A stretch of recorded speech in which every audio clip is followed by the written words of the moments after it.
What is going on, everyone? Badger here. Should like and sub, and let's get into this. And yeah, unfortunately, this will probably be the last Concord video unless and until Firewalk Studios is dissolved and everyone is either laid off or sent off to other studios because the loss that they have taken for this is beyond emotional damage. It's substantial.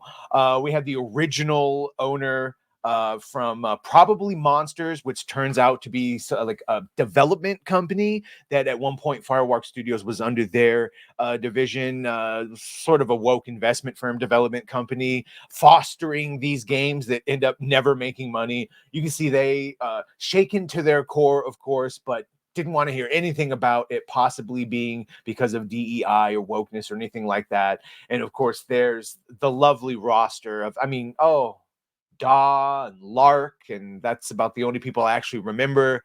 Not a straight white man in sight. I know, white dude right there. I said straight.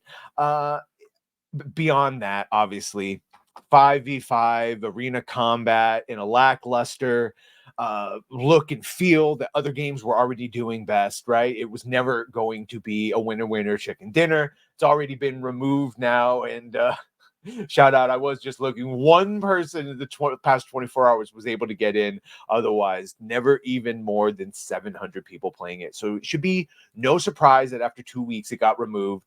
And now we're finding out just how much cost and loss we're in. And oh my God, it's over 400 million. So yeah, a lot of this does come from Colin Moriarty. Back in the day, he was on Enid Cool News. Now he does cover some, but this all comes from a source that he got from the industry, someone who worked on the game. So you hear this is from him. Someone who worked on Concord reached out to him. Chris Raygun. Yeah.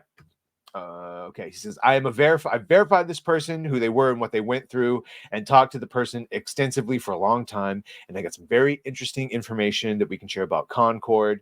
The big thing that you really need to know here is that Concord cost about $400 million to make.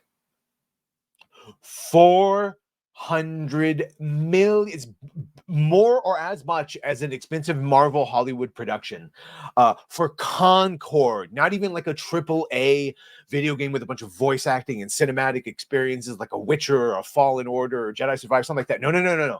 A 5v5 arena shooter.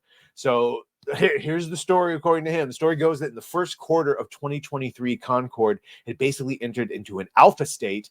This was before Sony had even purchased the team from Probably Monsters. But Sony had been working with Probably Monsters, which was the original owner of Firewalk Studios. Firewalk, since 2020, maybe 2021, they were working on the latest Concord.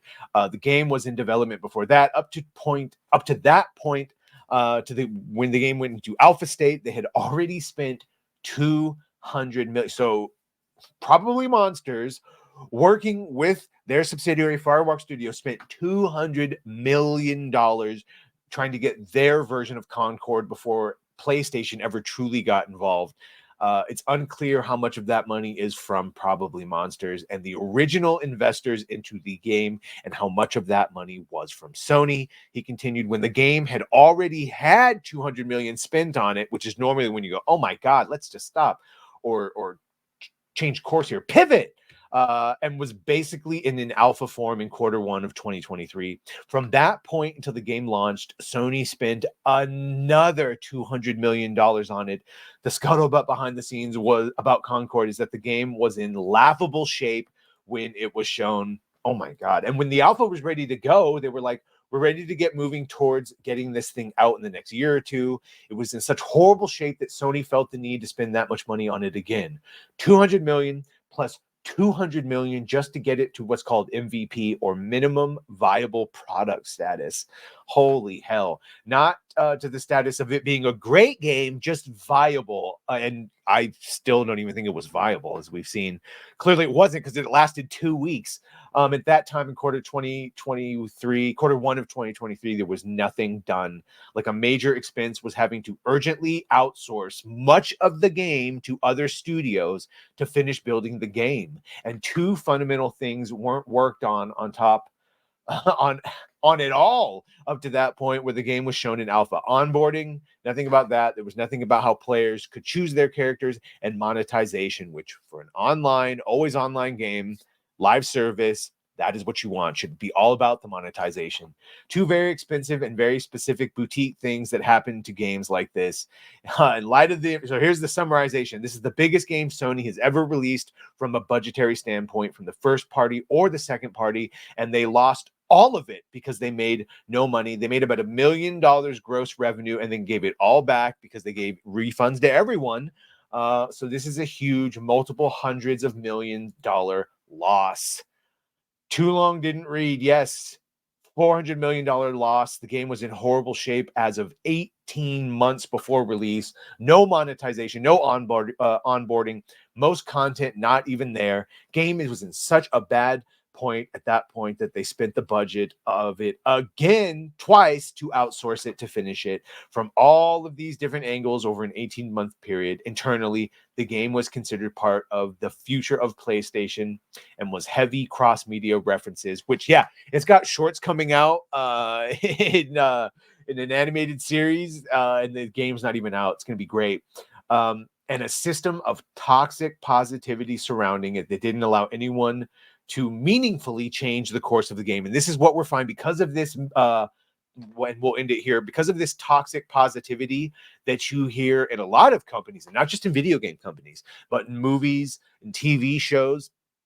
You are not allowed to criticize anything, because if you criticize or try to make something better or question it, all of a sudden you're the toxic evil one making a hostile work environment, and you end up getting people who do first drafts of things. They never get it further worked on or critiqued because that would be toxic and being difficult. Where have we heard that before?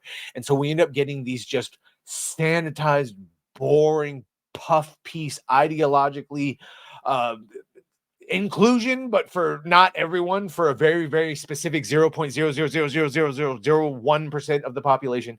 And it ends up to what we get here, a net loss of hundreds of millions of dollars. Didn't last but 2 weeks. And the next time we probably hear about Firewalk Studios, it will be to say it has been dissolved. Oof. Anyway, let me know what you think of all this. Sure to like, share, and sub. If you have done that, thank you. If you're going to do that, thank you. Well, bye.